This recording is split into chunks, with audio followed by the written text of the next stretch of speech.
going to run my tape around the perimeter of the handle. I'm not going to run it right tight. I'm going to leave a small gap once my cut has been done. One of the key things here is to make sure we run our tape nice and straight. And when we get to the bottom, we're going to overlap our tape onto itself by a couple of inches at least. And then we're going to leave some tape hanging. So what I'll do is I'll strip the filament from the tape, and we'll just leave it hanging exposed for now.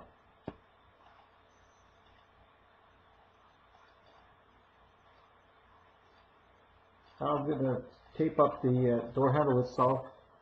I'm going to run my tape on the inside edge of the handle so that our cut will basically be hidden in behind the handle. Again, the key to this is to make sure that we've overlapped our tape a few inches, and then we'll strip our filament from our tape, and again we'll just leave it hanging.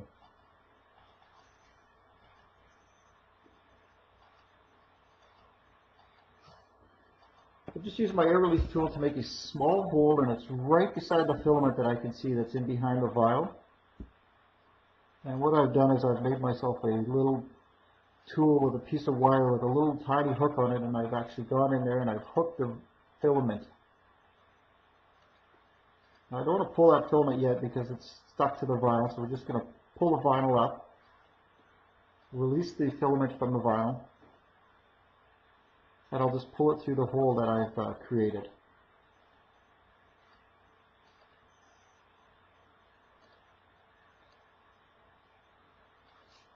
Now that my filament's been exposed, I was putting some tape over it to protect it. For number one, we're going to throw a lot of heat at this, so we don't want to melt the filament. And the number two, when we start to cut, the tape will give us a little extra grip on the filament.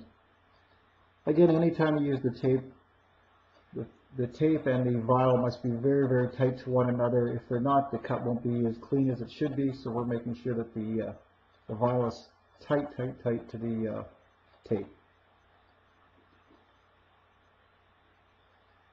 For cutting the vial here, there's no trick to it. Again, we keep our hand over top of our tape at all times, and we're just going to pull it and cut the vial. The only difference here is when we get to the bottom where we've overlapped the tape, we're just going to pull straight down, and to release that tape, so we can get both edges, both pieces of our tape out easily. So that is the trick to this, to make sure that we've overlapped and we can pull straight down on our filament to pull the tape out.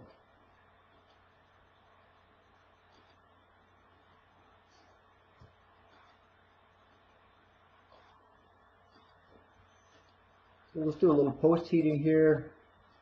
We'll heat it all up and then seal it all in. Again, this is going to be the exact same thing. We're going to make sure our vinyl is very, very tight to our tape so that we don't get a jagged cut. And again, we'll just pull the filament like every other time. Try to stay right over top of the tape. And again, when we get to the bottom, where we've overlapped the tape, we're just going to pull straight down on our filament so we can get at our tape and pull our tape out real easily.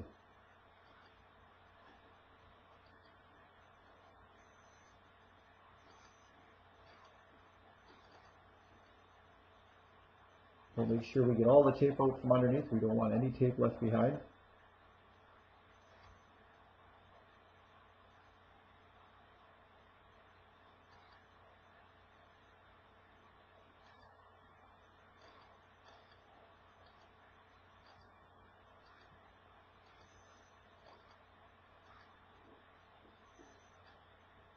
Again, we're just going to heat it up, and there's the finished product.